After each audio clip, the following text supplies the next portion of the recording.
The morning I decided to destroy my life. The sky over the Scottish Highlands looked like a bruise. My mother was in the drawing room, rehearsing my future like it was a business transaction. The fourth suitor this month was coming.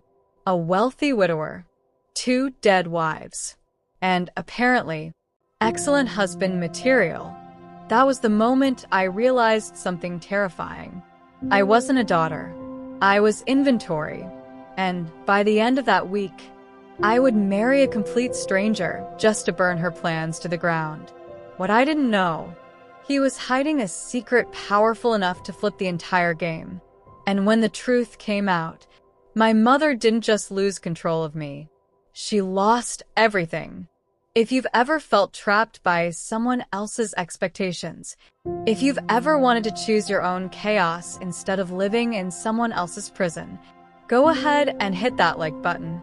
Subscribe for more emotionally satisfying revenge stories that prove one thing. Sometimes the most powerful revenge is refusing to play the role they assigned you. Now let me tell you how I ruined my own life and accidentally built something better. My name is Lady Eleanor Ashford, and at 23 years old, I was already considered behind schedule. In my world, old money, older traditions, women had expiration dates. My father had been dead 18 months. With him died the illusion that we were still powerful. Thornwick Manor looked grand from the outside. Ivy crawling up stone walls, sweeping hills, the illusion of permanence. Inside, we were rotting. The manor was mortgaged, half the staff gone. Silver sold quietly to cover debts. And my mother had only one solution. Marry money, she said. Not kindly, not gently, but clinically, like a surgeon deciding which limb to remove. The fourth suitor arrived with tobacco-stained teeth and cold, measuring eyes. Lord Peton. He spoke about estate mergers before asking my favorite color. He asked my mother if I was good with children. He did not ask me anything. He looked at me the way my father once inspected hunting dogs. Teeth, posture, Breeding potential. And my mother beamed. That night, I stood in my father's study. Dust floated through the lamplight. His chair sat empty, and something inside me snapped. I would not be sold. If marriage was the weapon she intended to use, I would turn it into arson. My revenge wasn't loud. It wasn't dramatic. It was simple. I would marry someone so completely unsuitable that my mother would disown me. A poor man, a tradesman, a nobody, someone beneath our name. If she wanted to trade me for money, I would cost her everything instead. I didn't sleep for 2 nights. I rehearsed the consequences. Disownment, isolation, poverty, freedom. The last word felt dangerous, but it felt like oxygen.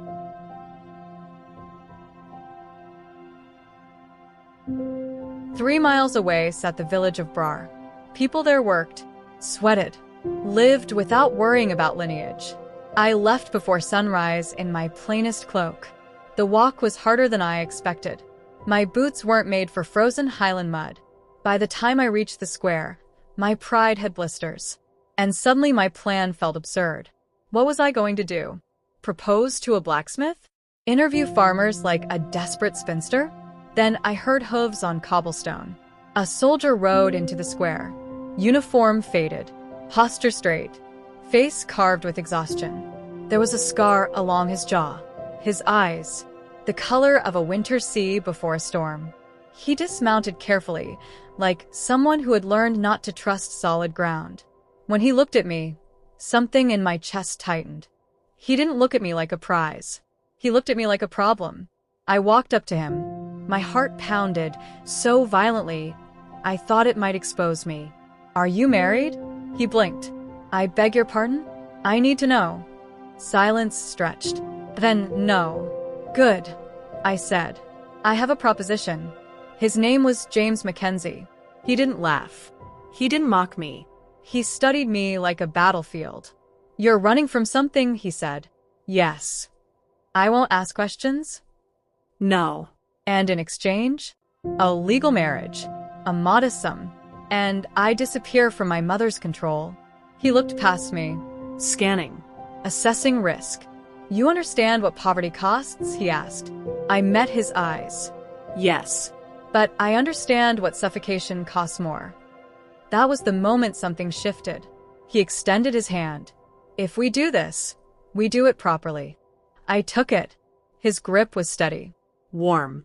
"Then I suppose we're getting married. Lady Eleanor." "Just Eleanor," I said. "I'm about to lose the title." The wedding took place 3 days later in a stone church barely large enough for 12 souls. I wrote my mother one letter. Short. Precise. Unapologetic. By the time she read it, I was already legally someone else's wife. I imagined the teacup shattering, the shriek, the fury, and for the first time in years, I exhaled. She disowned me by sunset. The Ashford name revoked. Funds frozen. Doors closed. I had burned the bridge, and I smiled as it collapsed. James' cottage was small, Cold. leaking. Perfect. No servants, no silver, no expectations. He insisted I take the bed. We maintained distance. Two polite strangers bound by paperwork. But I noticed things.